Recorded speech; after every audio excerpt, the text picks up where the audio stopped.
Let's call the meeting to order at, I have 6:34 p.m. on September 26th. And we have Kelly on Zoom calling in virtually. We have Dan Batten and Paul Yingling and David Douglas, who's trying to multitask tonight in running the video audio portion of the Zoom meeting and also taking minutes. So y'all are gonna have to bear with me because this is a new experience for me running Zoom on all this complicated equipment. So we'll see how well this goes.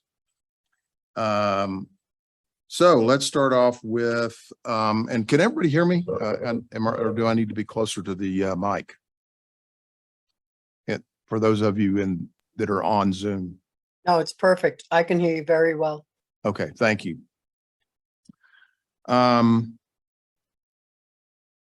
Let's see here. So everyone has gotten a copy of the agenda for tonight's meeting in the agenda pack that was distributed early or Friday, I think, last week. Any additions, deletions, or corrections from anyone? No. Then do I have a motion for moving ahead with the agenda as written? A motion to move forward with the agenda. Second. Second. All in favor? Aye. Aye.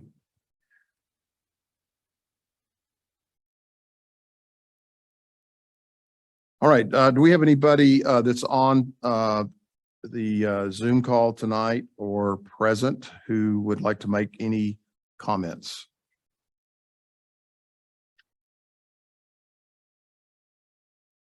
Okay. Quiet group so far tonight. I didn't mention that we have Nick Donzello and Becky Frank on the Zoom meeting in addition to Kelly. We have in the audience here John Bell. So that is all in attendance this evening. Okay, so going back to what Dan was asking earlier with regard to the June minutes, we do have the June and July meeting minutes that need to be approved. Is there any comment that regarding any additions, deletions? Oh, and there's Carolyn Bowers has just joined us. Hi, Carolyn. Any additions, deletions, or modifications to the June minutes? None. Do we have a motion for accepting the June minutes as written? So moved. And a second? Second.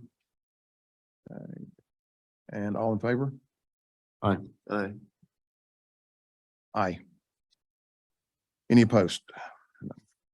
Okay, July meeting minutes are also included in our packet. Any comments there as far as corrections, additions, deletions? None. Okay, we have a motion to accept those meeting minutes. So moved. Seconded. Okay, all in favor? Aye. Aye. All right. So in our, let's see, our July meeting, we talked about that Nate Scott had resigned as our committee secretary, and that we needed to replace Nate with a new secretary. And at the time, we tabled that discussion. There was no one that in attendance who really was ready to accept the mantle of responsibility for secretarial duties. Since that time, I had an opportunity to speak with Carolyn Bowers, who Should we decide that we would accept her willingness to become our secretary, has agreed to do so. And I think all of you know Carolyn because she's always present for, I think, all the committee meetings. And she seems to have found a warm spot in her heart for fire mitigation. So Carolyn, if you're still ready, willing, and able to be our recording secretary, we'll have a vote on that this evening, unless there's anyone who would rather be or would like to be considered as well. Everyone is silent, Carolyn. I think it's you. So if you're still willing, we're moving down the path here. But this doesn't mean, this doesn't mean that I am a member of the Fire Mitigation Committee. It just means, I don't know how it works. You will not be a member of the Fire Mitigation Advisory Committee. You will simply be filling the role of secretary, recording secretary for us. Okay, The recording of the meeting will be available after the meeting, and you'll have a whole month to review what went on at the meeting, who said what, all those kind of things, to write the meetings in preparation for our next monthly meeting. okay. Great. Well, I'd like to propose Carolyn Bowers as our secretary. Do I have a second? Second. Thank you, Kelly. And all in favor? Aye. Aye. Aye. Okay, it's unanimous. You are our new secretary. Thank you very much, Carolyn. Sure. Thank you, Carolyn. Moving on to the next item under old business is the CUSP update. I had talked to Adrian Knight last week. He had, and I don't see anyone on, no.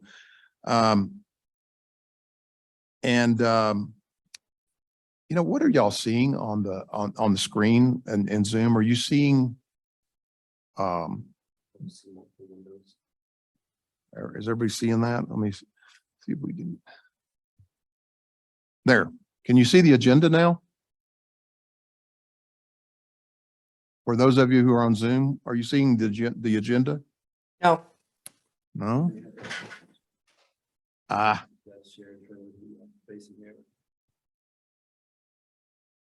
okay. Go back to this. But I can go back to my email and look at the agenda there. Let's see here. Share screen. Told you all this was going to be that do it. Now can you see it? Yes. Excellent. Okay. So next item on the agenda is a CUSP update. Adrian Knight had told me that he was going to try and have his boss, and I've drawn a blank on who his boss is, was going to try and join us tonight because he wanted to explain to us that the original grant application they made was for, I think, 40 acres, if I'm not mistaken. And it was mainly going to remediate continue the remediation along the Thomas Trail. Because of the cost and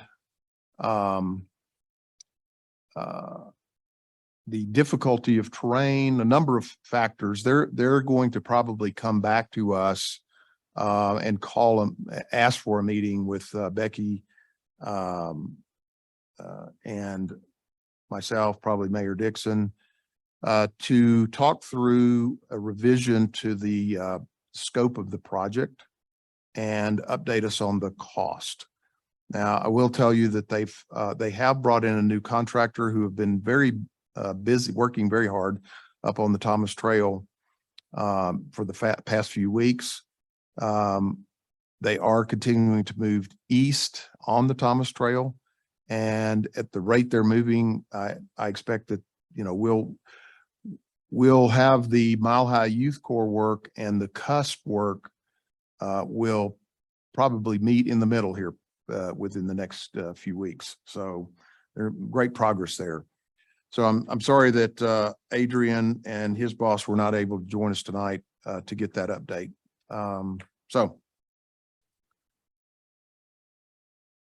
the next item on our list is the Chipper Day recap and next steps. For all of you who don't know the numbers, we had 45 property owners in Cascade, Chipeta Park, and Green Mountain Falls sign up for the Chipper Day, which would far exceeded, I think, anyone's expectation of what we would have for the meeting for the Chipper Days. It was this weekend, the 24th and 25th. I think we had 8 non-fire department volunteers, which basically citizens who volunteered to help out. I think they finished up yesterday afternoon, in the early afternoon, but you know, all the residents that I saw along the way or talked to during the process of getting this organized were very excited about it. And you know, we just had great participation. I think so I think the next thing that we need to decide is Becky, since you're on the line, we probably need your input and help on this.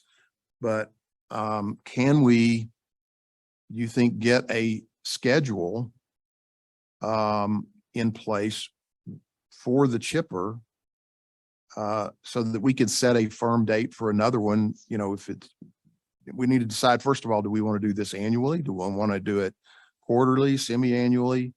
So any thoughts from Paul or Dan or Kelly in terms of the Chipper Days and the success of that program and how we should go forward? Did we get any feedback from the people who participated as to how often they'd like to see it happen? Nope, I haven't heard anybody say. I think in the past they've done it annually. I'm sorry, what? I think they've done it annually. If Chief Murphy's here, he would probably know.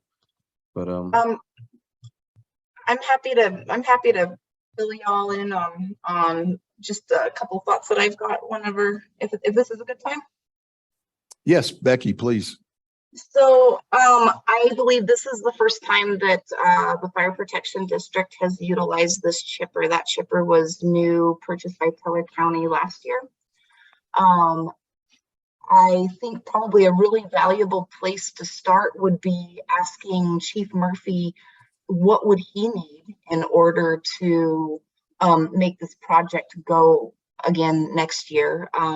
What's the frequency that they would be able to utilize it? There is a schedule that is maintained by the county. I think that Netco helps maintain that schedule, and the fire departments are able to sign up. Of course, a lot of the fire departments are really in that same boat as we are, in that they're smaller volunteer departments that just don't have the volunteer bandwidth to do a whole lot.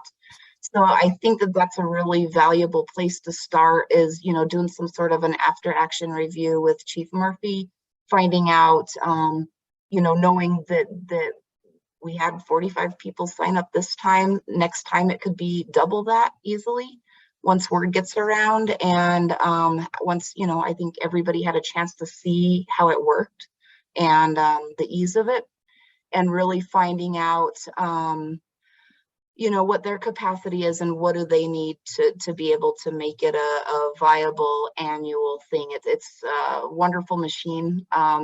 Those volunteers that supported that project put in 102 volunteer hours. That federal rate of a volunteer, it ends up being over $3,000 worth of in-kind time donation by those people. That's valuable for us and the Fire Protection District as well, if we're able to utilize that as an in-kind match on grants. So, and just demonstrating that community support for this project. But I'm happy to reach out to the chief and get that conversation going if y'all would like. Well, Becky, I appreciate you offering to do that. I know your plate's pretty full. If you would like for us to, one of us to contact the chief, I'm happy to do that. If you want to do it, you work together with chief to get this put together. So, I don't want to horn in on that relationship. So, if you want to take the ball and run with it, that's fine. I'll send off an email and I'll copy y'all on it as well. I think just that way we're able to kind of work out any kinks. Maybe there were things that happened behind the scene. I haven't heard of anything, by the way. I just had glowing reviews and appreciation of y'all's support for that, getting that going. But if there's other things that need to happen to make it run a little bit more smoothly next year, that machine is certainly better than the town's machine, which is it just doesn't take the massive material that other machine will take. So I'll get something started. I'll copy you all on it and we'll see what chief says. Becky, you threw out some statistics there in terms of volunteer hours, and I think you said that was the volunteer hours of the fire department, the volunteer fire department personnel. It was the combined hours of the volunteer firefighters as well as you all. So. Oh, okay. Yeah. And that is, as you said, an important statistic that helps with grant applications. Is that correct? Absolutely. And where do we keep that information compiled so that it's easily drawn upon, for grant applications? Do you just keep that on somewhere on your computer, or how is that information accessed, and really who is in charge of sort of keeping up with it, so that if there are other volunteer projects like this, that we kind of keep up with our hours? I've got a lovely FMAC folder. Oh, wow, cool. Well, good, thank you for doing that. Becky, can you say again how many hours that was? It was 102 is what I counted up from the roster that chief gave me. And so doing some quick math this morning before I had enough coffee, that was the figure that I had achieved. So I think it's pretty good. Thank you. You can check it. You can check my math if you want. I never did get any, I know that there were several cash donations to Chief Murphy along the route. And there were a number of people who asked me how to make a donation to the fire department. So I know there was a, sort of I won't call it a windfall, but there was some financial contribution to the fire department as a result of this as well, which I think is a good thing. $280. Oh, wow. You have all the stats tonight, Becky. $280. That's, well, at least that probably paid for the fuel, huh? Fuel is $78. And she is on it. Now you're just showing off, Becky. Well, Thank you, Becky. you're welcome. Is there anything else that you guys need from me? I would like to get to my other job. Yeah, I do have one other question for you. It probably won't take but just a minute. Sure. In the previous meeting, we had in our agenda the GOCO grant opportunity. Could you give us an update on that grant? Yeah, I believe that was submitted. I think Nate submitted that. I know that there was a draft concept of the application that was included in one of our most recent trustees meetings. I could certainly send out an update. That's probably the most efficient thing for me to do, is to just get with Nate tomorrow and send y'all out an update in case there's something I'm unaware of. Okay, let's see, wait a minute. Nate has given us a summary of things here. He says that on the GOCO grant, the town staff submitted a grant application request written to continue the work that Mile High Youth Corps started this year. So that grant is being requested for continuation of the remediation project with Mile High Youth Corps. That's correct. And it's my understanding that, you know, they weren't, there was a maximum amount on that award. And they were discouraging from us applying for the maximum.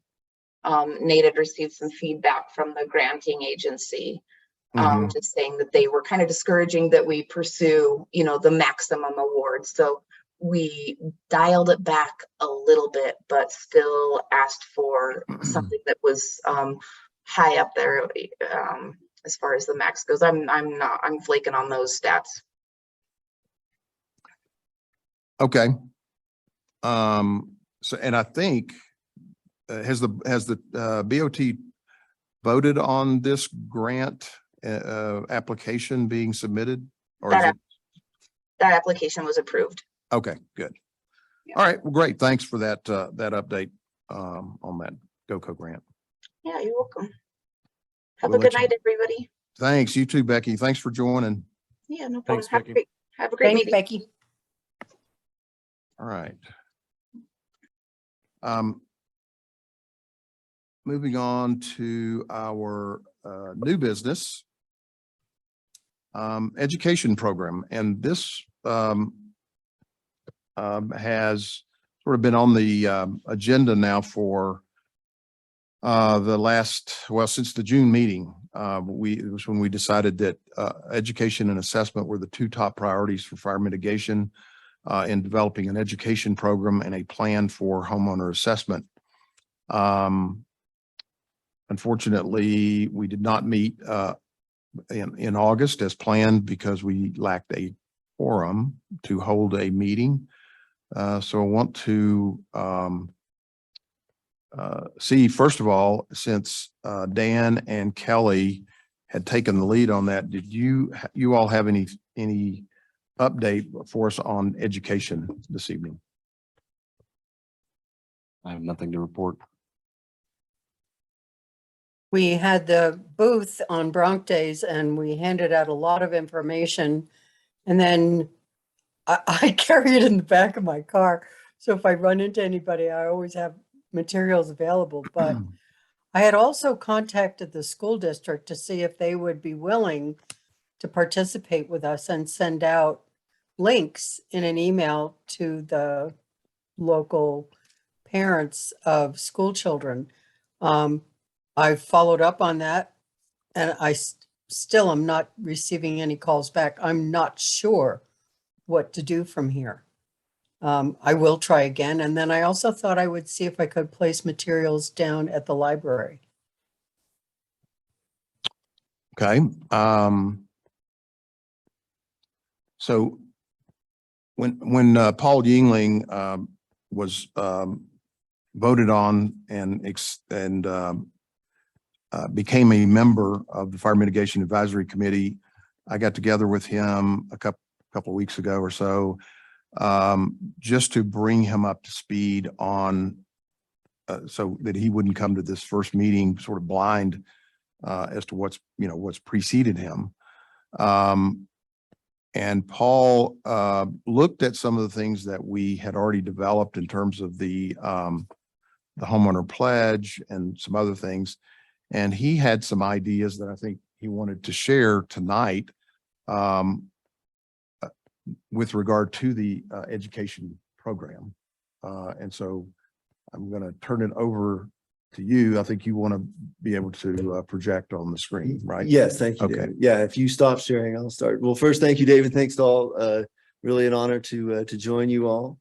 And I will confess first that I'm mostly here to learn. I am not a firefighter by any means. I do know a little bit about training and education. And so I thought I would see if I could take some of the tools you developed and see if we could find a way to automate them. So with that in mind, I'm going to bring up a digital version of the homeowners pledge.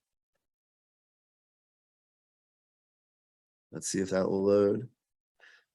So the image on your screen is basically taking that property owner's participation form and turning it into a digital format where our residents could fill this out. This is the checkbox version of this form. You'll forgive me if I get very fancy here, and I'm going to see if I can put this in chat. So this is a Google form. Yeah, it's a Google form.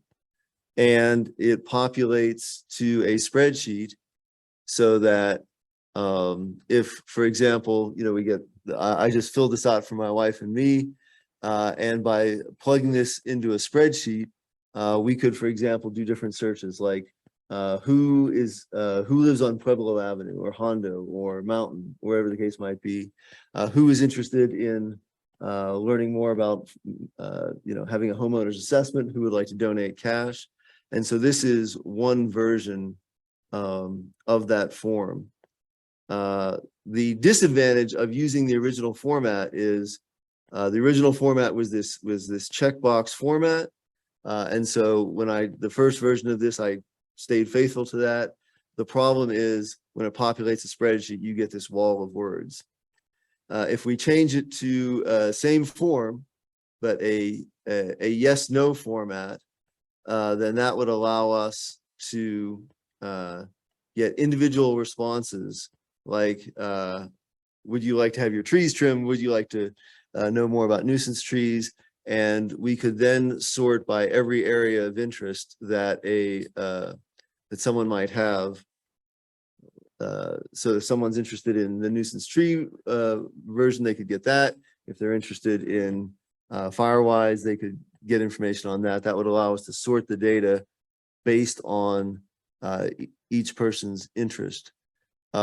This form is shareable in different social media. I'm glad we have Carolyn. I know you're very active with the town's Facebook community. And so we could give you a link. In fact, I don't, I think I'm only authorized to chat with David, but David, I just put a link in chat, and I don't know if you have the ability to take that chat link and share it with everybody, but we could take this Google form link in chat and give that to Carolyn to post on the town Facebook page, and people could fill out this form through their social media. It's also emailable, so we could, I'll take a version of this. We have the ability to send an email form out by plugging in people's emails, and we could email that to them directly so that they could receive this form as an email. And finally, we could, I know Becky was talking about putting things up in libraries and etc. If we developed a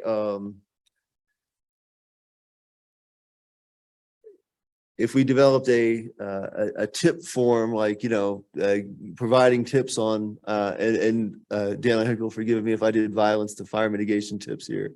I just took one off the coloradostate.gov format from the website. One of the things that we can do here is we could, put things up in paper form in the library, in the schools, in the post office, but we could also include a QR code so that people could, if they chose, they could actually fill out that form just by pointing their phone at that QR code, and that would take them to that same form, and they could respond to our survey that way.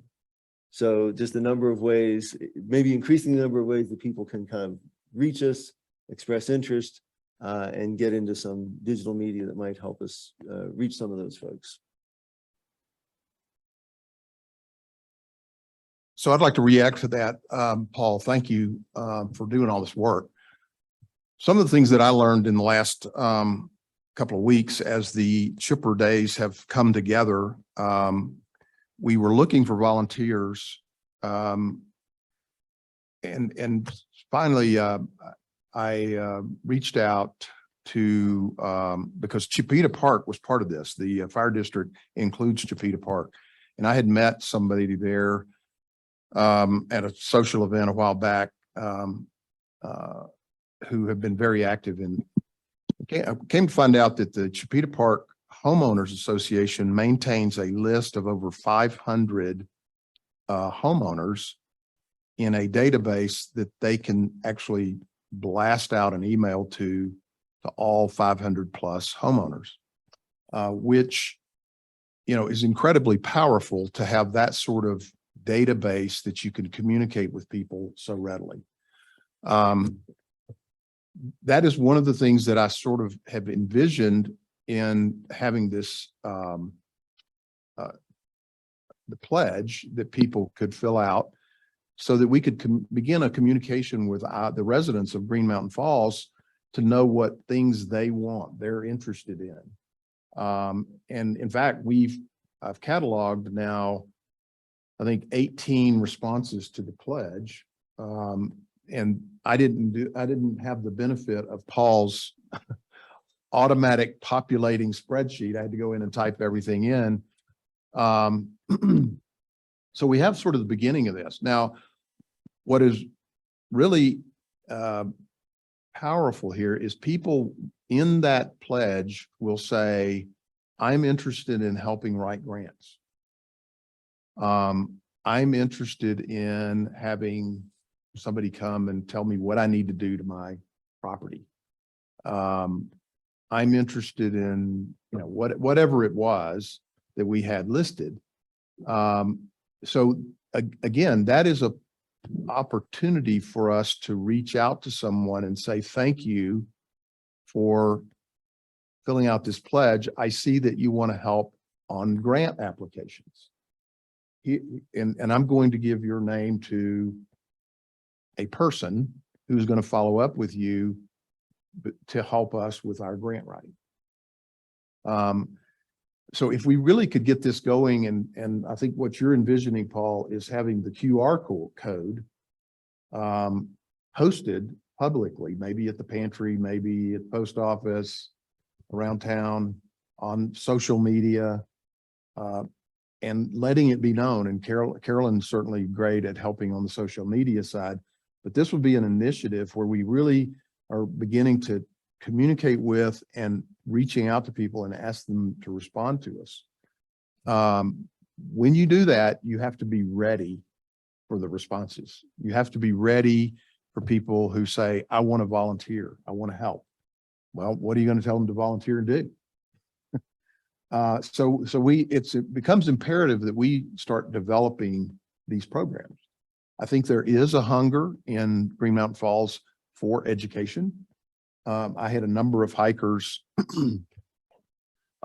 stop and talk to me while I was out putting slash and biomass out by the road and asked me what was going on. And a lot of them were homeowners in Green Mountain Falls. And when I told them what we were doing, it led them to begin asking questions. Well, why are we doing that? What's the benefit of, you know, thinning and, you know, well, cutting diseased trees, cutting dead trees, you know, thinning out so that it makes for a healthier forest.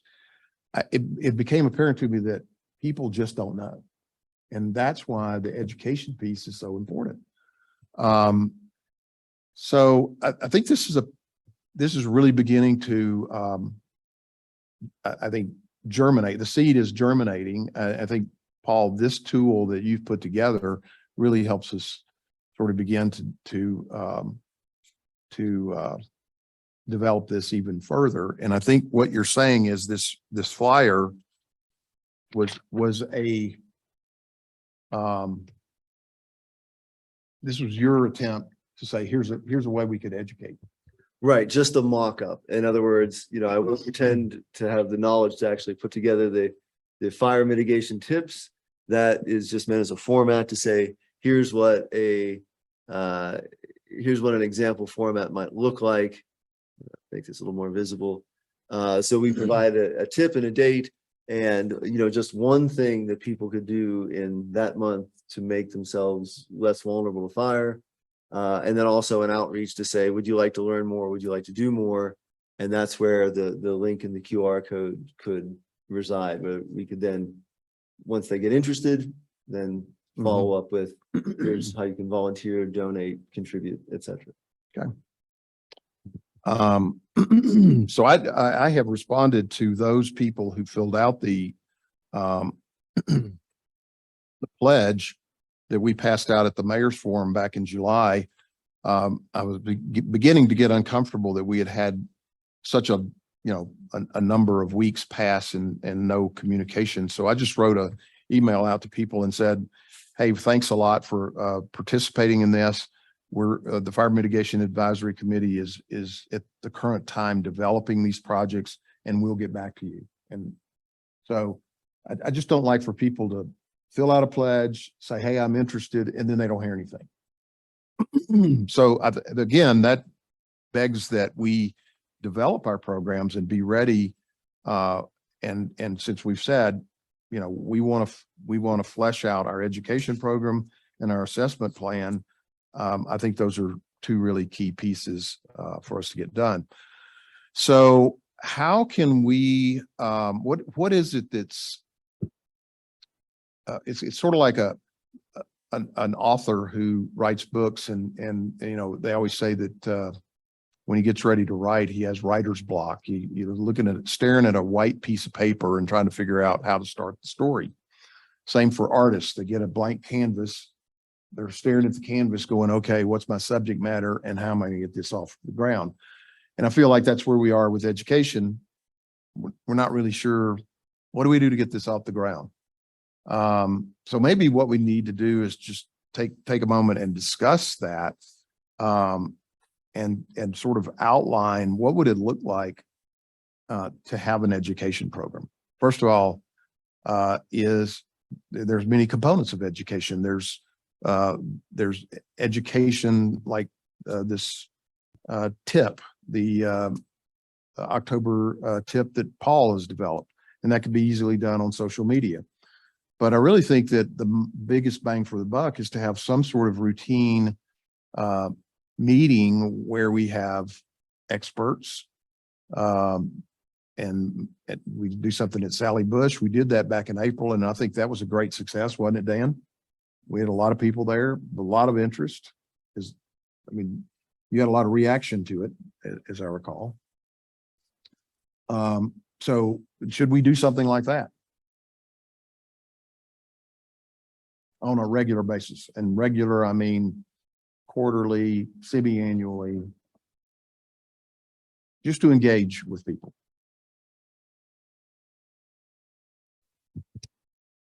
I don't Could know. I think it's a great idea. I think the engagement is good. I think getting continued feedback from folks is good. What I've got rolling around in my head right now is how do we engage the people who don't show up to those meetings? Mhm. I don't know. I think it's a grassroots effort, and I think you start it's sort of a build it and they will come. Once people begin to hear, like they did on the Chipper Days, I think it was word of mouth more than anything else that got people excited and on board. And I think that if we have a well-developed plan and it is well done, and we're really engaging people at all levels, I think we will have more participation. And I like to be optimistic as well and think that would be the case. I also think maybe we should ask the Board of Trustees for a beer fund and just give out free beer.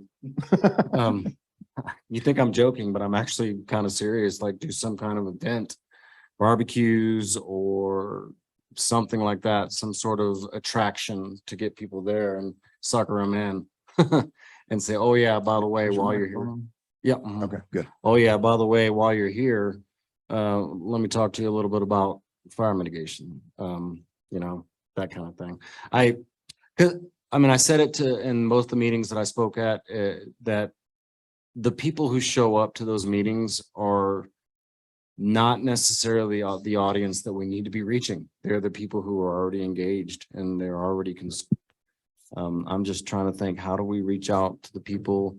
And I agree, we do have something regular, that the word of mouth will happen. And then people who don't show up to some of those meetings because they didn't know about it, or because they didn't really understand what it really was, or maybe the word of mouth spread and they say, hey, you should go to this. It's pretty important. We didn't realize that we were in such danger here. That will increase the population, but then you'll still have a number of people that I think that won't be that engaged. And I don't know. I mean, it's a bad goal to set, but you want to get 100% of the people Mhm. involved. And that's probably never going to happen, but. Well, let me just put this out there. One of the things that I find people in our town are really interested in, and I get more questions about just, at large, is what is going on in terms of fire mitigation. They hear the chainsaws. And so now more and more I'm getting people saying, what's going on up there on Thomas Trail, above the town? I mean, what if we had this just as one of those events? Let's just say we have a barbecue or something that attracts people, but the headliner is we're going to have Adrian Knight, or I forget the names of the people from Mile High Youth Corps.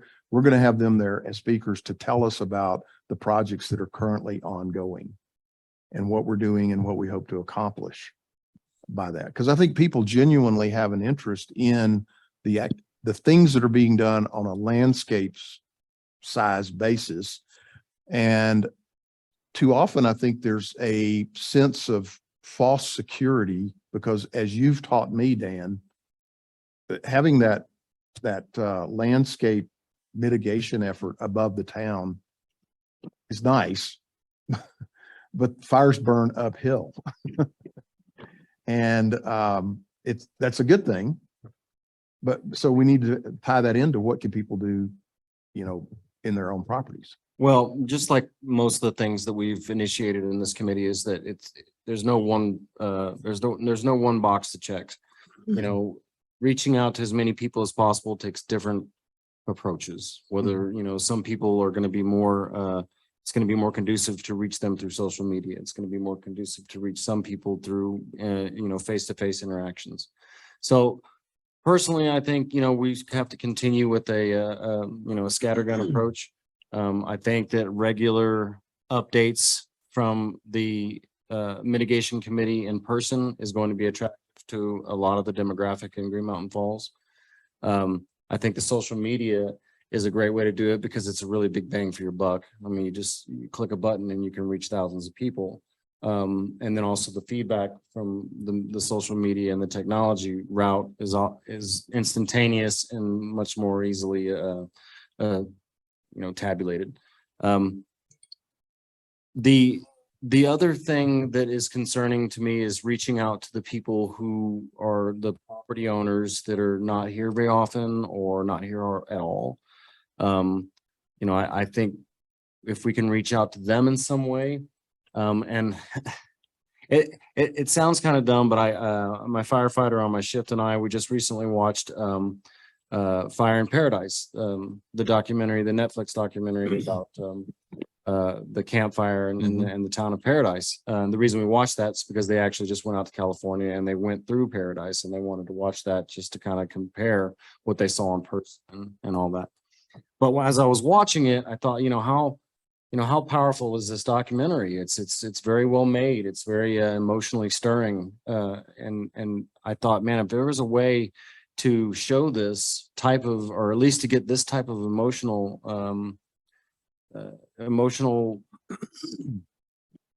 initiative out of some of the folks that may not be here to come to our in-person meetings, or may not be engaged with the Green Mountain Falls website or Facebook pages. Something to show them, to actually get them maybe a little bit more. And I don't want to say that they're not, but I'm only assuming that a large percentage of the population may not be. Get them more emotionally engaged in what the fire risk is here and what the actual danger is. It just made me think of that. So I don't know. It could be as simple as emailing them a link to that documentary, but Yes, yes, please, John. Could you mind speaking into a microphone? You can take this one. This is John Bell. So I was just offering a recap because I was hearing a lot of good ideas and just focusing on Dan's concept of the scatter gun and the things that I've been hearing collectively. So one was physical flyers distributed to post offices, libraries, et cetera. The others was the tips on social media that was presented. And then the last category that's very broad is events. So you've talked about meetings, you've talked about lectures, you've talked about a beer and a talk. You've talked about, I'm going to suggest a hike, a movie night where you do something publicly, but bring people in, talk, exercising or leveraging the church group. Trees are and these sacred spaces are important on many levels. So our Church in the Wildwood, where there's a presentation that takes a sacred component to the fact that the forest and the trees are sacred places. So looking at it in a scattergun approach, and I really liked that, but it was just trying to bring it all together so that you saw it in maybe a different way. I didn't even really think about going through the church and here in the town. I mean, we should be able to reach a certain percentage of the population that way as well. I mean, I didn't even think about that. It takes people up to the place to say, this is what we're doing. Hearing but not seeing, that gets them where they need to be. So I think that's a great idea, John. Thank you for recapping all the things that have been discussed in sort of a nice succinct list, and for adding the hike and the church component because I think those are both great ideas and a way to get people engaged. And that's really what I'm looking for, is how do we develop something that really gets people excited and enthusiastic? And I realized that we can do that because Chipper Days did that. It got people excited. And I mean, y'all didn't really have the chance to experience it sort of the way I did, because I was communicating by email, and I was getting so many emails back from people thanking me, thanking the fire district, thanking Becky. It was just incredible. I mean, it was truly an enthusiastic response. So I just think if we can begin to take these ideas and build on them and build a schedule, or if you said, I want to have, we'll say 6, that would be every other month, 6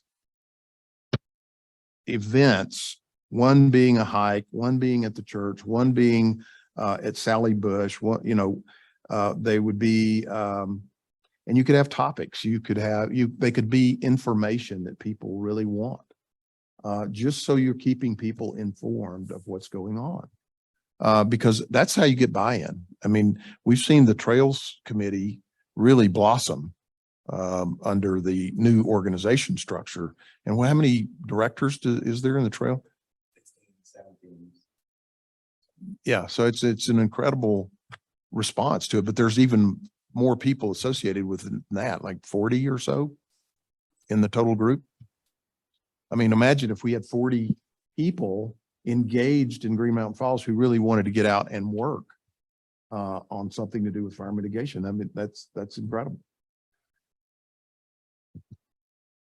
I like all these ideas. Now let's talk about how do we implement this, Okay. and what are our capabilities. Mhm. So, I mean, I think we're getting close to the point where we could probably start figuring out, all right, these are the programs that we're gonna start implementing, and who's gonna manage them. That's where I think we need to start thinking pretty soon. Because if we do start saying, all right, we're gonna hold a month, an event every other month, we need to have probably somebody that's the event coordinator that is coming up with the ideas, and we can do it collaboratively, but it's going to probably take at least one person that's going to have to be in charge of it. And we need to focus on some things, I think. Where are we getting where are we getting the most bang for our buck? And as we say in the fire service, you know, if our plan A is not working, let's not plan A harder. Let's come up with plan B. So I would just want to make sure that whenever we start programs and they're not getting traction, that we don't, you know, try to die on that hill. So I like your spirit of, okay, how do we, you know, the how do we get this going? Who's going to do what? Yeah. And to me, we still haven't defined the what. Yeah, I think And so we're I not think- quite there, but we're gonna Yeah. get close, I think. That's right. And so I think the first step here is we have to define the what. It seems like the chipper program is gonna be part of the what. Yep. Right. It seems like the success of that is pretty definite. You know, we would have to see what an event program would happen. Would it be something that would build, or would it be something that would potentially wane? We'll have to see. So I think once we really get a firm grasp on what the what is and what we're really actually able to succeed with, that's when we really need to make sure that we can actually do it and do it well. So. Well, how can we develop the what? What is the, we could sit here and make this a meeting that is it's a working session where we develop the what. I Or- think we, you know, in the time that I've been on this committee, we've worked on the what by using our various areas of expertise, Mhm. right? You know, when we first met together, we kind of set some priorities like, hey, we need to have an evaluation plan. You know, we need to have an education plan. We need to have, these are the things that we feel like are the most important based on our brainstorming. We should continue that with our levels of expertise, but now that we're starting to get feedback from the community can also help dictate what the what should be. You know, if like with the chipper program, if we've gotten all this positive response from the community, then that will help determine this is going to need to stay in our what we're doing category. The feedback that we get from the questionnaires, I think will help develop the what. And we are at that point now, we're still not there, I don't think, but we're at the point now where we are getting citizens engaged. They are giving us feedback. We still, though, have to come up with the plan for how do we get more people engaged? How do we get more feedback from them? But I would think that a very important aspect of developing the what, it needs to come from the community. Not all of it, because not all the community members are really going to even know what needs to be done, what the problem is, right? So part of it is we need to educate them, and then they will help us develop what the what is based on our failures and our successes with them. So.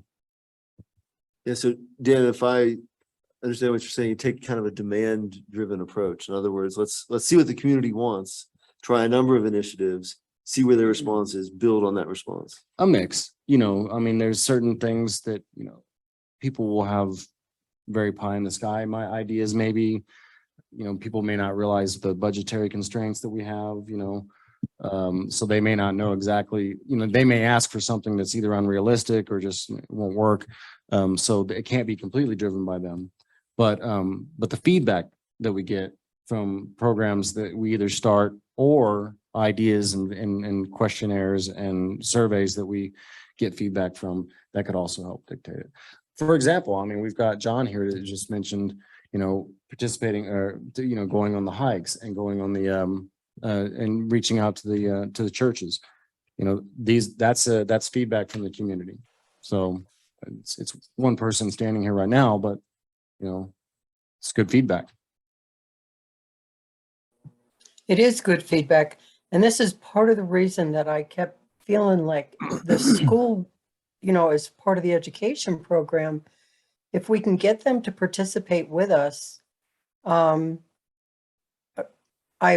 have several times now tried to get them to call me back to see how we might partner with them. I think the next thing I'm going to do is call Jackie. She's the new principal down at UPass Elementary, and see if she'd be willing to participate in some way. I got no response from the district. It would be great if we could include the district, but it's got to start somewhere, and I'm thinking Jackie would be willing. I just put on the screen, this is the list. And I didn't put this in the agenda packet because I didn't feel it was right to publish people's emails and phone numbers, but this is the Excel spreadsheet of the people who signed up on our pledge. And as you can see, for each one of the things that they said they were interested in, we've got it in a bucket. We've got people who would like to volunteer. We've got people who are interested in trimming their trees that would like an assessment.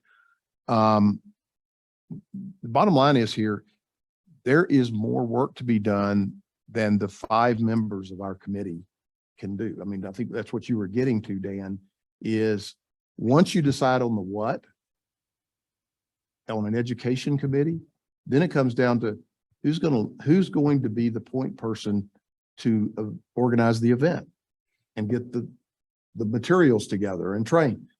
I think what we're going to have to do is start building an organizational structure for each one of these things. So we need somebody that's going to manage the volunteer effort. If you've got 20 volunteers, you need to have a list of projects they can volunteer to do and manage that. If you're going to have, Are we allowed to have volunteers that work directly for the Fire Mitigation Advisory Committee? yes, Well, in that case, yeah, I mean, I guess the next step would be, I mean, for lack of a better way to phrase this, we kind of need to find out who we have as volunteers. What strengths do they bring? Mhm. Do we have people who run chainsaws, or do we have grant writers? Mhm. So I think if we've got people who want to volunteer, we probably need to start conducting some volunteer interviews and start talking to them and figure out, 1, what are they interested in volunteering in? 2, what are they capable of how are they capable of contributing, I guess. And you're right. I think that's going to take a volunteer coordinator. um, And the volunteer coordinator could be a volunteer. I mean, really, we could Right. create a span of control depending on how many volunteers we actually have. well, I think to answer your question about can we have volunteers that sort of work under the Fire Mitigation Advisory Committee? My understanding that we could have subcommittees. And we talked about this early on when we Right. first formed the Fire Mhm. Mitigation Advisory Committee, is that we could have, I thought we weren't allowed. I'm sorry. I thought we were not allowed to have subcommittees. Well, what we have to do is we have to name a subcommittee chair. That subcommittee chair has to be approved by the Board of Trustees. Okay. So there's a process that we have to follow if we want to do this. But I think that we need to begin to start talking about how we really build out an infrastructure from our committee that really can tackle and do these things. Because I mean, town employees don't have bandwidth to do a lot of stuff. Exactly. Yeah. So the only way it's going to get done is through volunteer effort.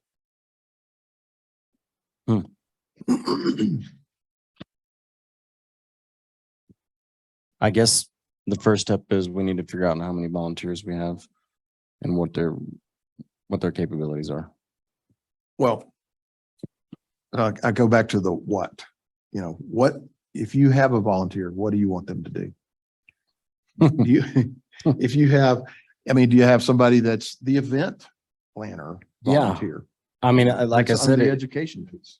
depends so much on what their strengths are. But all right, where does the rubber meet the road for our committee, right? It's how do we get people out of the way of the fire, and how do we prevent the severity of the fire, right? So that's kind of where the 2 avenues where the rubber meets the road, in my opinion. the life safety and the conservation of property. So if we have volunteers, how do we get them to supplement those two areas? Well, you've got hands-on people who can run saws, or people, you've got strong backs. And then with the other portion of it, with the evacuation route, all that stuff, that's more of an education aspect. I would think that's where your event coordinators or your planners or your technology experts or your AV people, those types of volunteers might be able to help out more. And then on the other side, again, with the mitigation work of actually cutting trees, removing biomass, things like that, the grant writers can fall into that category as well. How do we get money to maybe supplement the strong back volunteers that we have with paid mitigation crews, contract crews, things like that. So you can use the grant writers in that respect as well. That's kind of just my spitball at it right now. Break it down that simply. I think everything you just said is right. That's But it's a that's lot never of said. work. So we've got to break this down. yeah. And so I want to go back to Paul when we turned it over to him, and he's developed the QR code for the pledge and a way to distribute that, broadly, because what we've got to get is people giving us information about what they want, what they're interested in, who wants to volunteer, and so I think one of the things we need to decide, and maybe we need to add to the pledge and just ask people, what is it that you're interested in? What is it you want or need as another information piece? So I think what we need to do tonight in terms of actioning is, number one, I think we need to decide on what has Paul put together.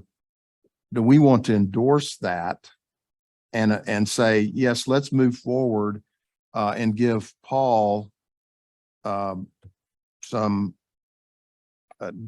direction to work with various people to get this more publicized? I support it. I think it's a great idea. To me, it falls into the scattergun approach. The demographic is changing in Green Mountain Falls, just like it is everywhere else.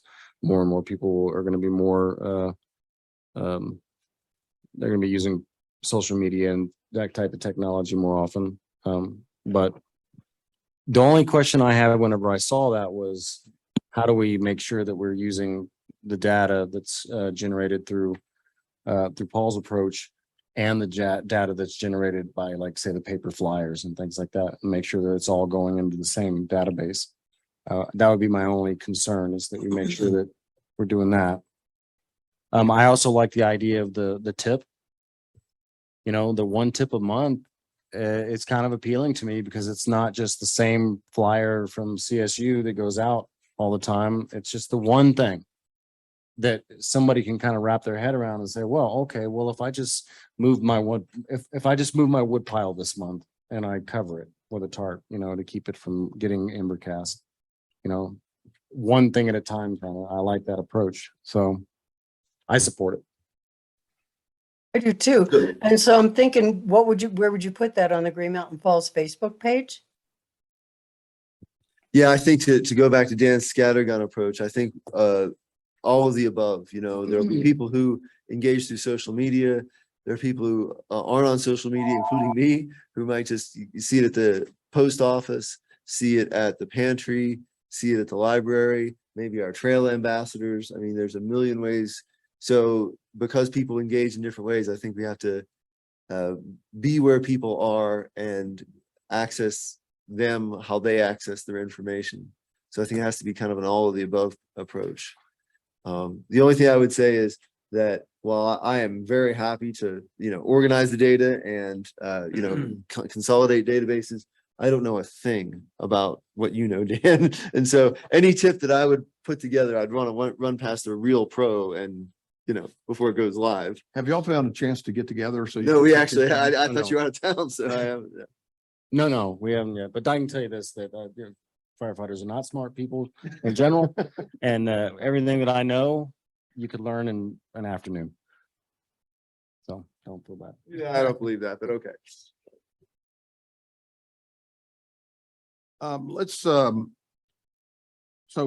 first of all, Paul, we want you to go forth with what you've developed. And so I'm happy to call that for a vote so that we have a sanctioned action plan here. Dan, do you want? I would like to put it to a vote as well. So I would move to adopt Paul's proposal for the QR code in the Google Drive to be initiated as a formal sanctioned action by the advisory committee. Second that. Kelly seconds. And all in favor? Aye. Aye. Okay.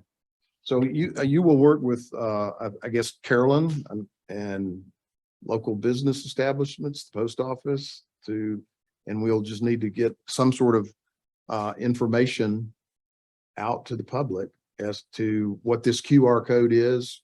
And it'd be interesting to see what kind of response we get to people opening it on their phone and filling it out and populating the database. Yeah. So it's just two things. One, I'll just, if I could work with Dan offline, just to make sure before I put anything out that it's right. Yep. Like in terms of the technical aspects of it. And then, yes, I can work with Carolyn and the post office and basically our public forums and I can make some copies and get that out. And again, the nice thing is it's measurable. Like we'll be able to know in very quantifiable terms if people are actually doing this or not. Okay. Yes. So I can get that done in about a week. Good. Nice. There's been a lot of ideas put forth. I have tried to capture them. John Bell tried to capture them as well. I'm going to recap this real quickly and see if there's any additions or corrections here. But to me, there's potentially two audiences. One is the audience of property owner residents and property owner non-residents. And you could put them together depending on what your communication is or what your messaging is. But sometimes you need to have a separate message for those two groups. Public meetings for educational purposes that would include food or beer. I'm not sure we can get that one by anybody, but a public social. Do you want to win or not? If you're not cheating, you're not trying. A public social media campaign on getting involved and teaching. Routine flyers by email, maybe on a monthly basis, a tip for the month. Using hikes on our trails as a way to teach and educate. Using the church, or I shouldn't say using the church, inviting the church to be a part of the education program through speakers in the Sunday service. More chipper days, a school program. And part of our education needs to include more specifics on evacuation and really talking with people more about the evacuation process. As part of that, our goal is to get people out of harm's way. And yes. Add one thing that Dan said that you didn't capture, that was a movie. A movie night, yes. Of these Paradise Fire and other engaging topics. We could do, yeah, we could do some related type movies. I Mhm. don't know, just to spur on conversation, maybe. There's only a few out there that I would recommend, but I'm pretty particular though about that. So each one of these is a way to communicate. That list is a way to communicate a message. Mhm. So that's the That's the framework for that. Yeah. But we also need to develop, what is the message? What is it we want to teach? What are the list of topics? And how do you want to deliver that list of topics? So what I want to do tonight is have an agreement with everybody that our next meeting, that everybody will have written down a list of public education topics that we need to cover in one of these forms. And you don't have to think in terms of the form, just what are the topics? What do we want to cover? And let's begin to develop a fully fleshed out education program that is the what. And then we begin to work on the how. And who is going, and then the who. Okay. Does that sound like a reasonable approach to developing an education program like we've talked about? Yes. Yes. Kelly, what do you think? I think that's a good idea. Okay. So everybody committed to, including me, I will come with my list as well. Any other thoughts here on the education piece? Oh my gosh, we're still on just the education program. We are still on education, but I think it's going to move on. One thing, when I put that spreadsheet up there, there were a lot of people that wanted an assessment, and we have not addressed that at all. And the last time we talked about assessment, Dan, is you and Rich were going to take that piece. And I said, do you need to train some people because y'all are not going to have time? Yep. And y'all said, no, it'll take us more time to train people and we'll just do it ourselves. Do Well, you want to rethink that? yeah, because now it's just me. First of all, I had an email account that I had access to, but I lost my ability to get to it. Not really my ability, but my knowledge on how to get to it. So I haven't gotten to it, and to see how many emails have come into that Google Drive or that Google email. Do you know which one I'm talking about? You're talking about the chipper one? I believe so. It's been a busy couple months for me, but yes, that was the one. What I'm seeing right now with the QR code is that the feedback through that might help me, because basically what I need is a list. I need an assignment list. I need somebody. I can send you the list of people who have already taken the pledge and said, I want an assessment. That's what I need. I need Okay. it to be simple for me, actually. I need the names and contact information, and that way I can call them and say, when can we set something up? Okay. Once I do that and I assess what kind of workload that is, and what kind of workload it's can continue to be, then I would then say the next step would be, okay, do I need to train somebody? Do we need to maybe find a volunteer who's already trained? I'll try to find some help. Is it If possible to needed. use some of the fire district volunteers? That's exactly what my thought was, is that if I have any of those guys, then those guys could probably definitely help. Also, the Colorado State Forest Service will do assessments as well. That's actually their Mhm. job. Mhm. I mean, not their whole job. That's a part of their job. But don't they charge for that? I don't know. They do. Do they? Yeah, Okay. What do they charge for that? not a lot, but if people Okay. have to pay out of their pocket to get, Sure. Yeah, we don't want to do, might potentially dissuade somebody. Yeah. So that's probably what I need. I need a list of folks. I need their contact information so I can start reaching out. Once I can get a grasp on what the actual workload is, then I'll go from there as far as developing a program. And David, could you send me your database as well? Because that way, like Dan was saying, we can consolidate these two databases, the online version and the manual version into Mhm. one thing. So we've got one consolidated set of records. I think that's right. Now, are you going to modify the questionnaire so it's yes, no, like you presented earlier? Yeah, I think that's better because that way it's It more makes it- sortable. yeah. It looks like your spreadsheet does now, as opposed to the checkbox, which while the visual form looks the same, it just ends up being a jumble of a big paragraph.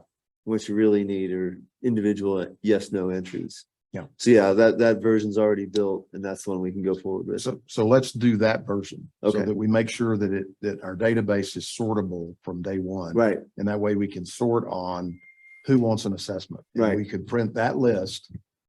And we sort on who wants to volunteer to write grants, and we got that list. And we can sort on addresses if we want to focus on a particular street. right, exactly. Let's do that. All right, so Dan, I will get you that. So you'll have a starting point. Okay. But that goes back to our earlier discussion where we said, we probably need to start developing sort of a subcommittee of volunteers for these specific tasks. Yeah, and like I said, it'll be once I get a list, I see how much demand it's gonna take. Mhm. I'm assuming I'm probably not gonna spend more than a half an hour at one person's residence. But that also I look at is not only an assessment time, it's an opportunity to have conversations with these people. So sometimes that can take longer. So what do we want to get from so you go and do an assessment, and we talked earlier about when we do grants, we want to show how many hours of volunteer service or who's participating in Firewise type things. What we need is some sort of a written notice. Every time you go to somebody's house, you write out you need an assessment form, right? Yeah.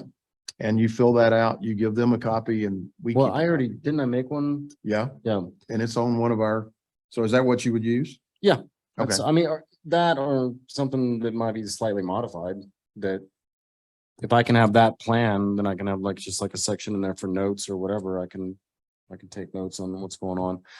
The other thing that I would really like to have is if I'm going out or if somebody's going out and doing assessments and we find a property that needs a large amount of work, expensive work, Mhm. which is going to happen. Mhm. I would like to have readily available something to give a homeowner that says, this is where you can get financial assistance, or this is where you can, contractors you can get in touch with. We put that list together. I know, Our and- resource list. and that would be the first thing. Here's the contractor list. Contractors are too expensive. These are ways that you can try to get money, Do you still have a copy of that? If not, I can send that to you at the same time.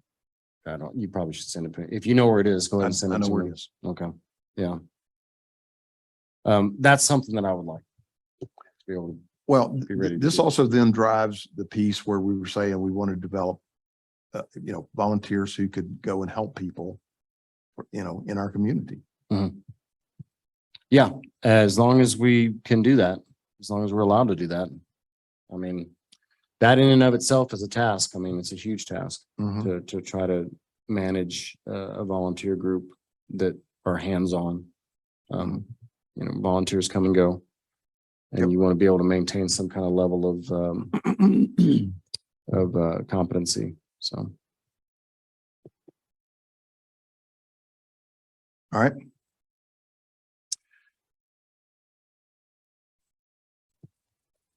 (2023) goals and budget recommendations for the Board of Trustees. They're entering the 2023 budgeting cycle. And we as a committee need to have some input into that. Last year, I think that we recommended to the Board of Trustees at that time $80,000 for fire mitigation, and we kind of detailed what that was. As it stands right now, I think the budget for this year is 15,000 for fire mitigation. And that is really already dedicated and earmarked for the CUSP grant. And I think that in all actuality, that 15,000 is already earned, although probably not paid. Maybe the mayor would know. Okay. I'd ask for somebody to tell me whether or not that had happened. So the budget monies that were allocated for this year are pretty much spent. We have the CUSP a project that is ongoing into next year and probably will require at least another 15,000. And we haven't even discussed grants that might be available, additional grants that might be available, that we might want to apply for. So Well, the more grants we apply for, the more matching funds we got to be able to come up with. that's correct. There's one that's been announced. Let's see here if I can. There's Nate.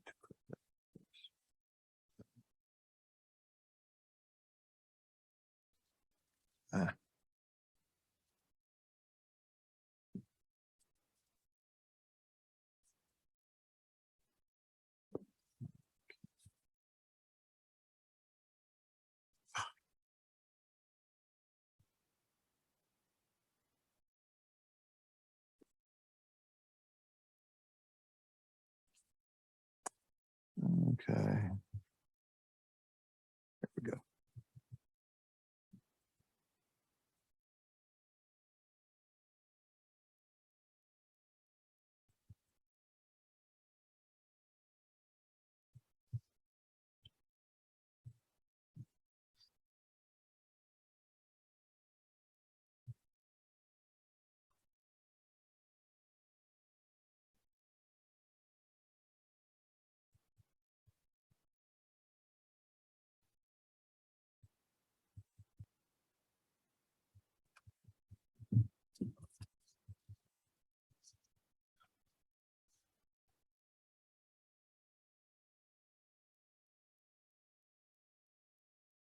All right, here we go.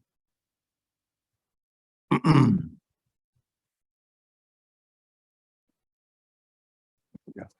So this is an application period that is now open with the Colorado State Forestry Service. And we can make an application, but we have to do so through October, before October 19th. And it would, you know, what we obviously would want to apply for would be a furworm grant for fuels and forest health. So that is a potential. The Kirkpatrick Family Foundation is always encouraging us to put in grants that have a high likelihood of being approved.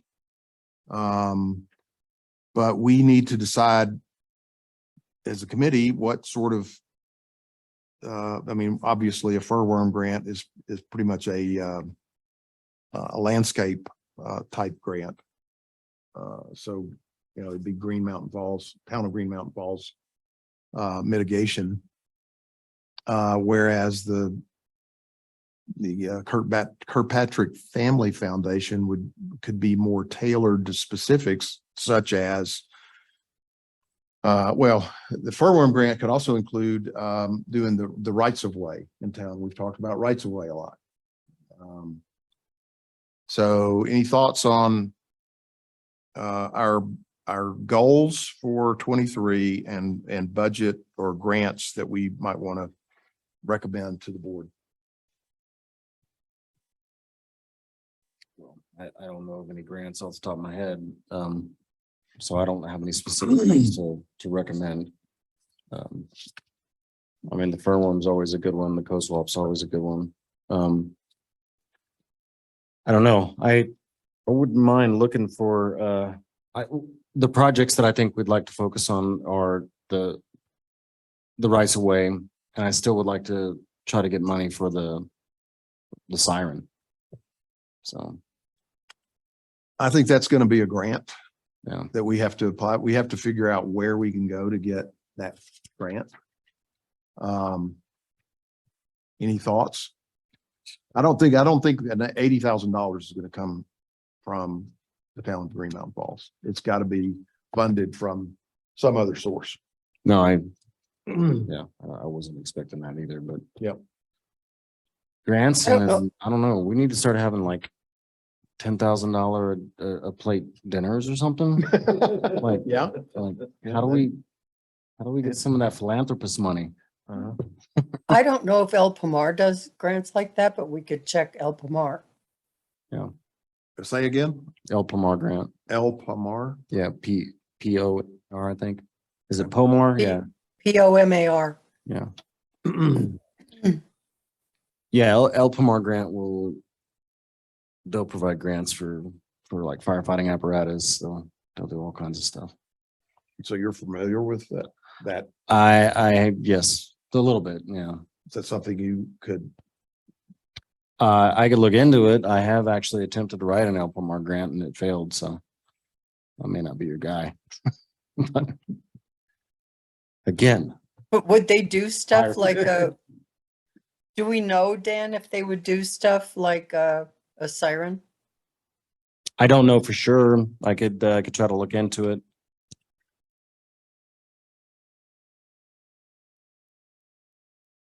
I could also, I mean, we could all do it, but I mean, I could also look into what other grants are available out there.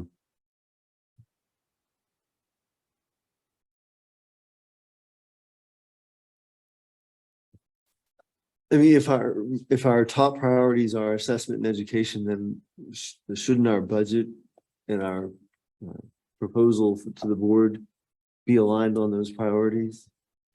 Yes. But, not but.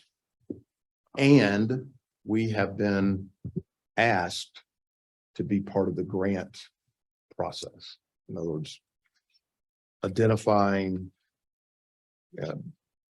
grant writing and at least get them to a stage where the town can then make the application. It can be decided on by the board of trustees if they, approve the application for it to be submitted, but we would be sort of the front line or the early stage identifier of grant opportunities and vetting that. Yeah, the assessment and education is actually a means to an end. I mean, I can tell every single person in this town what they need to do.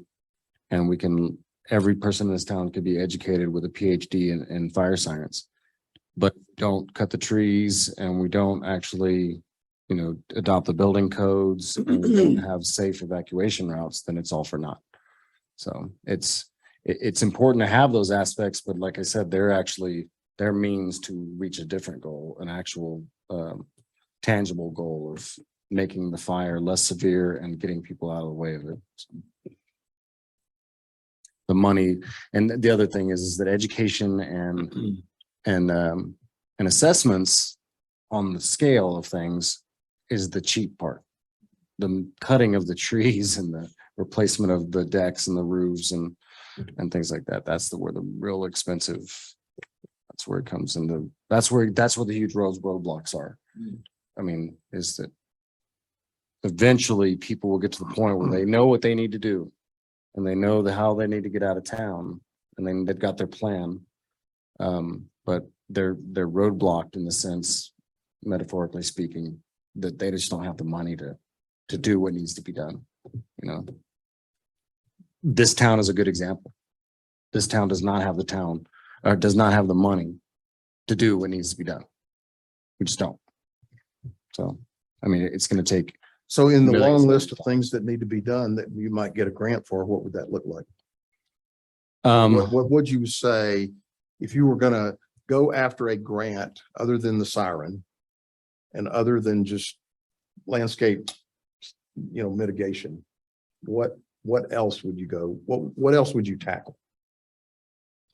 I don't know how it would even happen, but the individual homeowner needs to be able to get money in their hands. I mean, we can address the public lands, the Green Mountain Falls owned lands, all all the land that we can do work on. Mhm. But it's only going to do so much if all the private landowners are either unwilling or unable or unknowing and not doing what they need to do. Because if we're surrounded by mitigated national forest or Green Mountain Falls owned land, that's going to help. But that all it takes is the one ember to land on the wood shake roof or to land in that private property with the ladder fuels, all over the place to make a home-to-home conflagration or to turn it into a crown fire that's actually right in the middle of town. So we can maybe make it where Green Mountain Falls, the actual structures and all the residents burn up, but the forest is fine.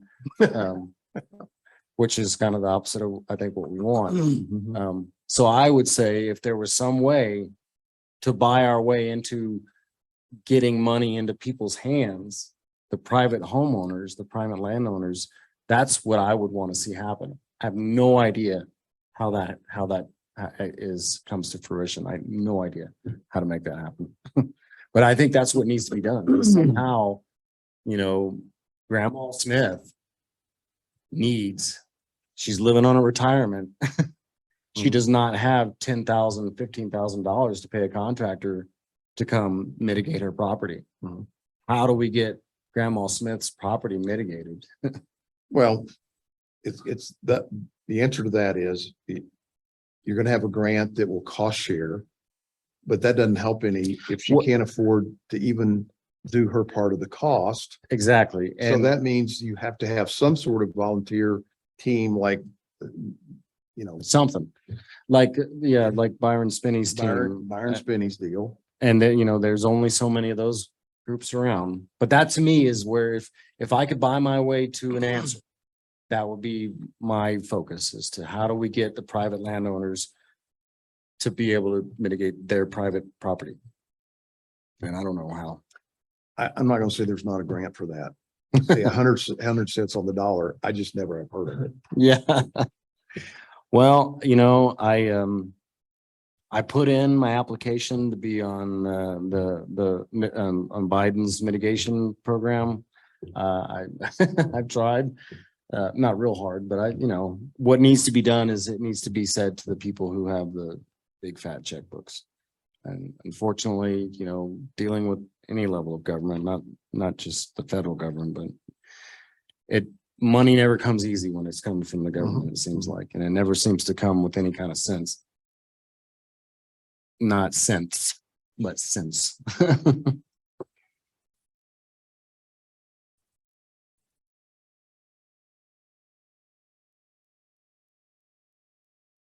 I don't know. I don't know if that's if that's a problem that can be fixed with money or not, but I mean, maybe we need more lobbyists, said one person ever in this room.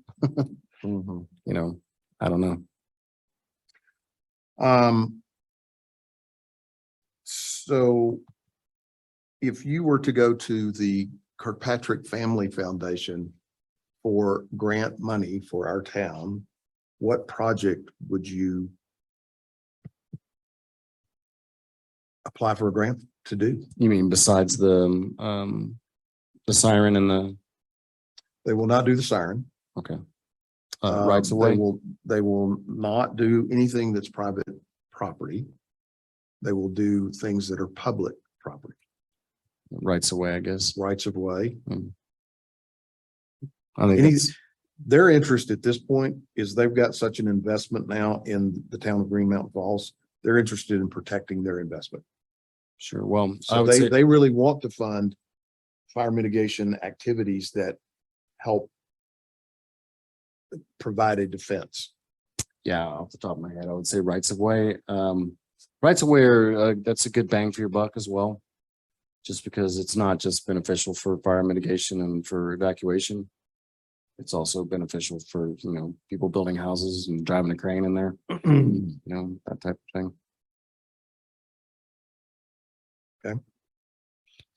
I still would love to see as part of the evacuation plan, you know, if somebody were to come in and buy up property, simply for the fact of creating community safety zones, I would love to see something like that. That's pretty pie in the sky probably, but I mean, And that would be a large tract of land that would be defensible and well, the definition of a safety zone is that you can survive all the vegetation, all the flammable material that will be around that area. If you're standing in there with a certain amount of people, a certain amount of apparatus or whatever, if you're standing in there, then you can survive without any protection. You don't need to get into a fire shelter or anything like that. So you would have to have areas either designed for like the entire population of the Green Mountain Falls to go to one area, or you would have areas that were smaller and say, all right, the population of Hondo is, you know, is 100 residents. And if we wanted to put a community safety zone on Hondo, say like where the old that school that was there that Yeah. was torn down. You know, say if you had something like right there in the middle of Hondo where it's like, look, these people, there's fire coming up Hondo. You can't get all the way down it. But if you can make it to a safety zone right there, then you've got a place where you're not in your home. You know, you're not trying to shelter in place in your home, which may potentially burn. You've got an actual area of refuge where you can last the fire front. Once the fire front passes, then you can get out to the highway, that type of thing. I would like to see that. That, like I said, is pretty pie in the sky because, you know, every inch of property in Green Mountain Falls is pretty valuable. And it's not just Green Mountain Falls, but if you want to talk about, if I'm singularly focused on saving lives, that's something that I've been preaching for a long time, is that if you create community safety zones that are already established and they're maintained, they're non-flammable materials, you know, those can and will save lives. is Joyland a Absolutely. Joylands are going to be a great place. That's going to be a great safety zone. but you need more than one. I think so. And also Joyland is in a bad position. If you've made it to Joyland, you're probably going to make it to the highway, right? If Joyland were right in the middle of town, be like, absolutely. So you've seen the Paradise Fire documentary. A lot of the people who survived that fire survived by going to a parking lot, much like Joylands. So yeah, just going to the gazebo and the lake, you know, I thought about it the other day. I wonder how deep the lake is. How many people could actually jump in that water and, you know, and not swim and be able to swim, you know, but, you know, that's probably, if I were somewhere where I could not get out, guarantee you I'm gonna go jump in that pond and I'm gonna be sitting there. And so is my family and my pets and, but, going back to, I'm going off on a tangent, but going back to spending money, if you were to say, hey, very generous, you know, person with deep pockets, community safety zones, you know, it may just be buying a lot or two here and buy a lot and two there. And, you know, and unfortunately bulldozing the home that's on there, but creating a community safety zone. If I had if Jeff Bezos were to come to me and say, what can I do to save lives in Green Mountain Falls? I would say, start buying up some property. I'll tell you where, and we'll bulldoze the property. We'll lay gravel down. We'll make it where it's not going to have any grass in it, and it'll be relatively easy to maintain. Well, I'll tell you what, let's do. I think that's a good idea that we've not discussed before. And what if for our goals for 2023, we make this one of our projects, is to put some more specifics around how many of those would you need? Where would they need to be? I can tell you this, that if Green Mountain Falls were to start establishing community safety zones, we would be precedent setting in the United States. It's not something that is very well, to be honest with you, I'm not sure if this is my idea or not. Ever heard it before. But it's something that I've been preaching as long as I've had a place to preach it from, is that where do firefighters go when the fire gets too hot for us? We go to a safety zone, right? That's key. Why are we not thinking that way for communities that egress is either not viable or can be very easily compromised? Like I mentioned in one of our first meetings, all it takes is a jackknife trailer and that egress is done. Mhm. So instead of plan A and harder, what's your plan B? And plan B can be safety zones. It's just, it takes land. It takes some maintenance to make sure that it doesn't get overgrown. And it takes planning, you need to make sure you know what size it needs to be based on the vegetation and the fuel model around it and how many people would potentially be crowded in that safety zone. So it's not something that can be easily done. That's why I started this off by saying this is pretty pie in the sky. But if we Well, were is that a able to do reasonable thing to put on our list of goals for 23 is that this committee takes up that? I think it's something that, I mean, if you know something I don't, you know somebody that's got a deep pocket. Again, it goes back to, you have to define what Well, before you can talk about. the how you- very how you first, do it. the very first what is life safety, Mhm. right? Homes can be rebuilt, right? The forest can regrow. The forest is gonna burn. But people, we need to save people. So to me, that's the very first priority. The what is saving people. And everything else falls behind that. Mhm. But if you want to have a what, it's to save people. How do you save people? You keep them from burning, keep them being exposed to too much heat, being exposed to too much smoke. Okay. How do you do that? You either get them out, or you have them stay in structures that will not burn, or you have them in safety zones. That's the only way you save them from fire. As far as grants, I have written down the El Pomar for the siren. Look at the Colorado State Forestry Service for a furworm grant. Private funding grants for private property owners, rights of way funding from the Kirkpatrick Family Foundation as our potentials that need to be researched. And are you going to take El Pomar? Yeah, I'll look into it and I'll just see if there's anything else out there too.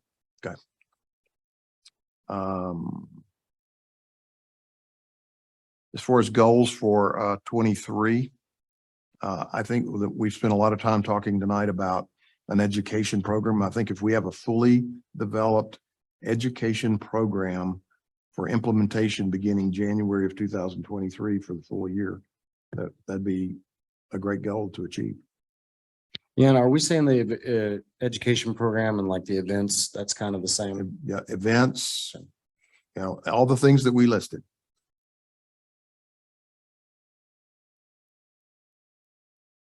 Thoughts? Yeah, I agree. That'd be a great goal. Do we have is the Board of Trustees giving us a hard deadline to submit? Whether grant proposals, budget goals? I found out last week that we were in the budget cycle and attended the Board of Trustees meeting. And I think the schedule right now is for a preliminary budget to be submitted to the board next Tuesday night. And the board will be in a deliberative process for, the next month or month and a half. Larry, you might be able to shed some light on that.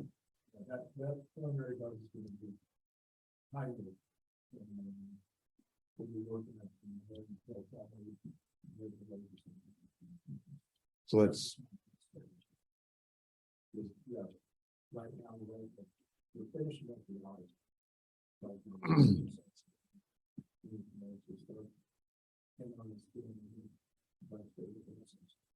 If you got things like this, we can say, get it in front of the board, so next Tuesday, we say, we'd like to go to this screen, let's wrap this up. Mhm. Much information.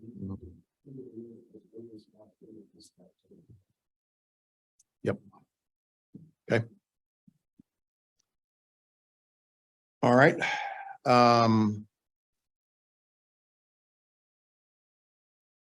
So clearly, we'll have another chance to firm this up in our next meeting before the board needs, a lot more detail. But I think as a first pass, I think we've got the framework of what we might want to propose.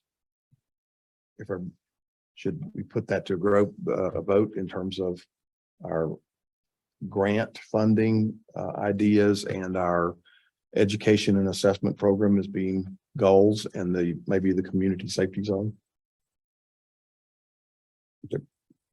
And there, we're proposing to the board just top line goals, like we aim in 2023 to have an education program, a safety zone assessment, and a grant proposal.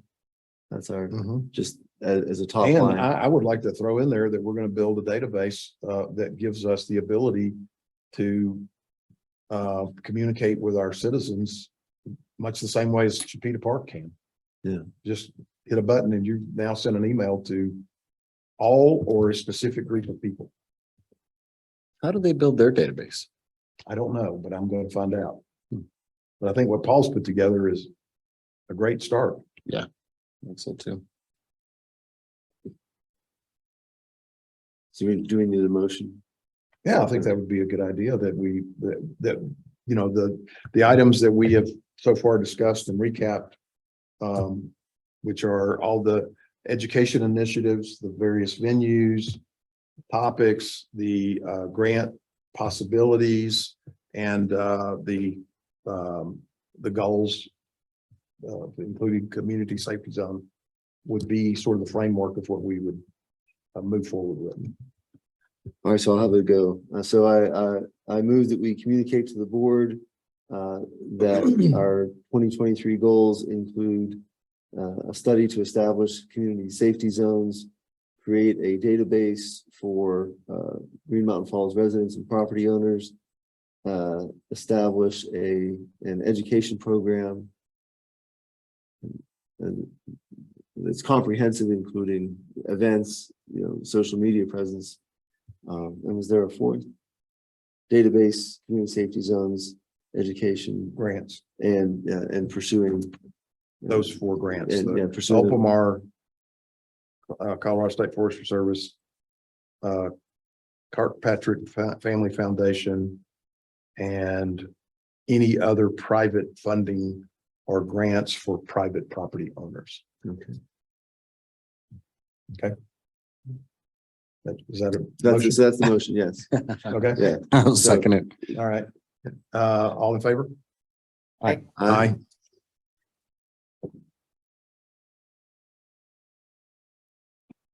Don't worry, I have all that written down. Okay, good. It's a mouthful. Hey, good job, actually. It's I was one like, of those man, memory exercises. what am I supposed to be motioning for? All right, final item here on new business. I think everybody knows by now that Rich Bowman resigned from our committee. And so we are in the search now for a new committee member. And I have talked to a couple of people, neither of which have come to a decision at this point as to whether or not they would put in an application. So I do think that we need to, I think tonight, if if your eyes aren't open as to where we're headed as a committee and the strengths, the sort of the capabilities that we really need in another committee member,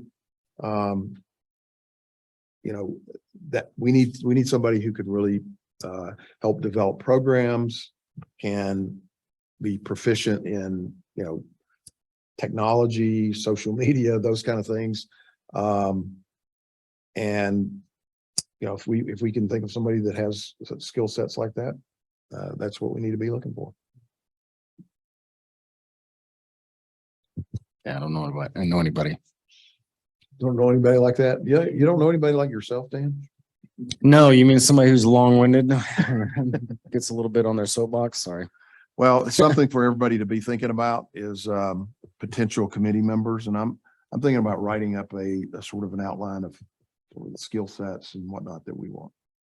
can we put something in on the Facebook page or in the Green Mountain Falls website saying, hey, we're looking for a member? We could do that. Looking for a member, kind of, if you've got these skill sets, we really would like to have you. Well, I'll take a stab at the Job the posting. skill set thing. And we might want to have an interim, just 30-minute meeting between now and our next regularly scheduled meeting, just to say yay or nay on that. Okay. And maybe those 18 names that we have as. Yes. There might be a, good place to start. They've expressed some interest. Yep. Just to start off with. Yeah. Yeah, I mean, we've had a number of people who have volunteered for various things. So that's a good place to start. Yeah.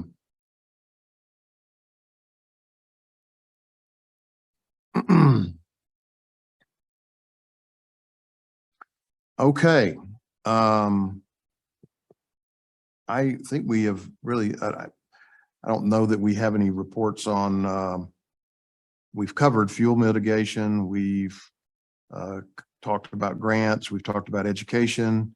I don't think we have any reports on any of those specifically, other than what we've talked about. Is that true, or do you all have other things you want to add? I have no reports, but I do have a question about, Rich is leaving, so he was kind of heading up the notification and evacuation portion. I don't remember where he left that.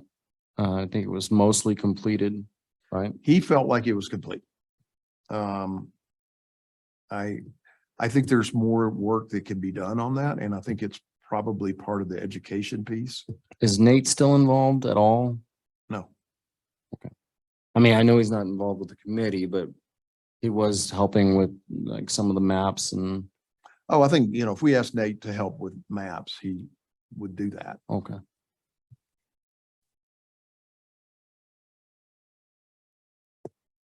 Okay, I don't want to commit resources that aren't in my purview to commit, but every time I've asked Nate to do something, he does it. So I'm not committing him, but I would guess if we said, hey, would you help us with this map?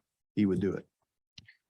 All right. I just bring it up just because it's very important. And, we had somebody that was kind of in charge of it and who's now gone. So I would say, let's not drop that one.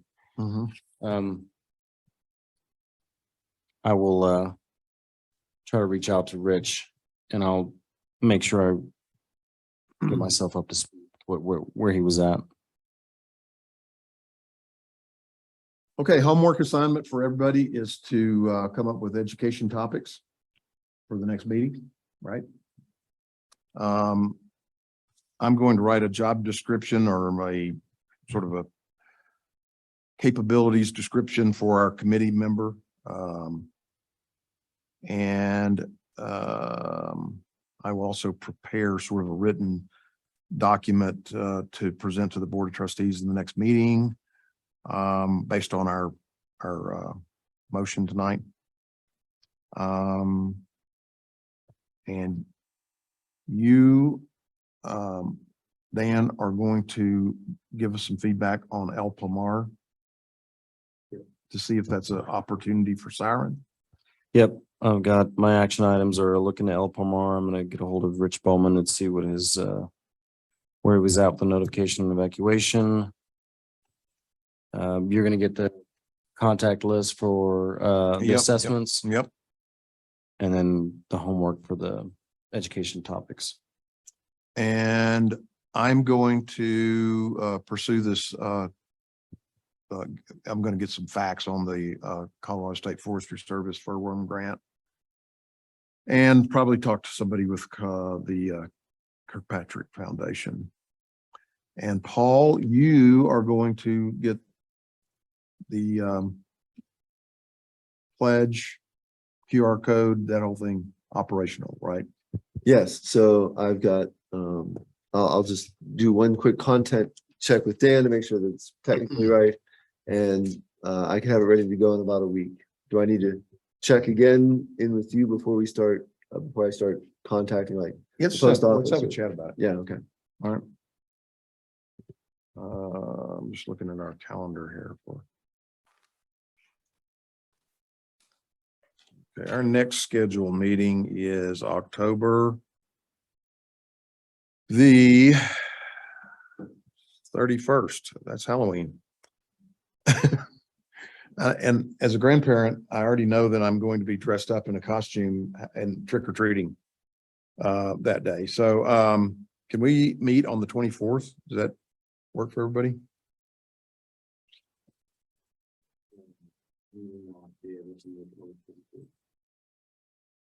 Double check. I will be.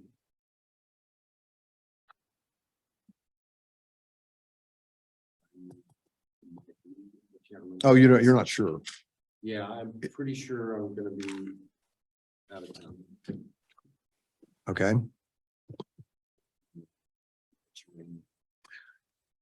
Let's see here. Yeah. Wow, in the Mediterranean. I'm trying to thank my wife for putting up with my nonsense for 27 years. Let's see here.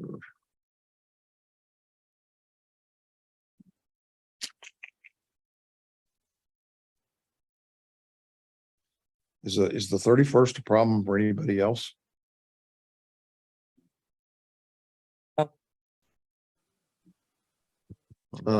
I may But- be out of But town. does it have to be a Monday? It doesn't have to be. We get into a lot of conflicts with other committees and all that stuff, but now that we don't have Nate, I don't think that's as big an issue as it was. So we could do heck, a Wednesday night, like the 26th. Are you Work gonna for go on me. that whole week if you go? I think I'll be back by the 26th. Honestly, I feel bad because I can't really even commit to whether I'm gonna be truly gone the 24th because we're leaving the 9th and I can't remember when we're coming back. We could do maybe just bleed over to like November 2nd instead of the 31st. I'll be out of town, but could come in virtually. Okay. You know what? I really think I probably can make either the 24th or the 26th now that I'm looking at this. Because I think we're only gonna be gone like 11 days. And I'm leaving on the 9th, so. I can't believe I don't have it in my calendar. Either one of those works for me.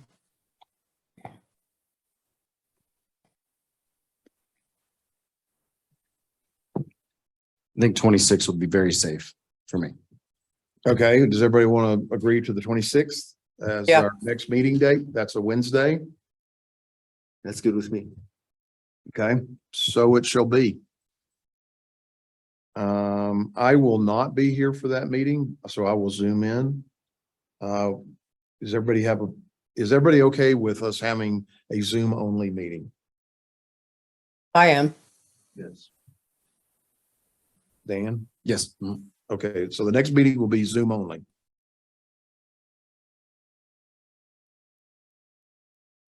And we'll discuss the next two meetings, November, December, at our next meeting, because we always run into the issue of holidays.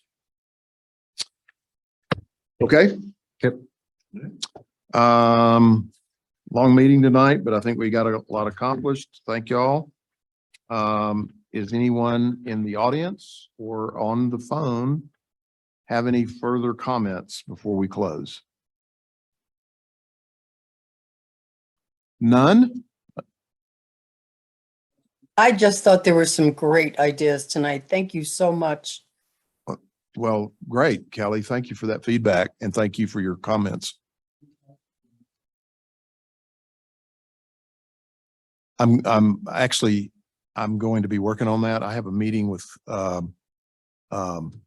Becky on Thursday out of the office. We're going to meet for just coffee or something and talk about grants, but I want to talk specifically about this one. And I'm going to get my ducks in a row before I get with her. And so, yeah, that's my goal, is to have something for you in the next Board of Trustees meeting. Okay. All right, with that, no other comments. This meeting is adjourned at 8:34, exactly 2 hours. All right, thanks, everybody. Talk to you next time. Thank you.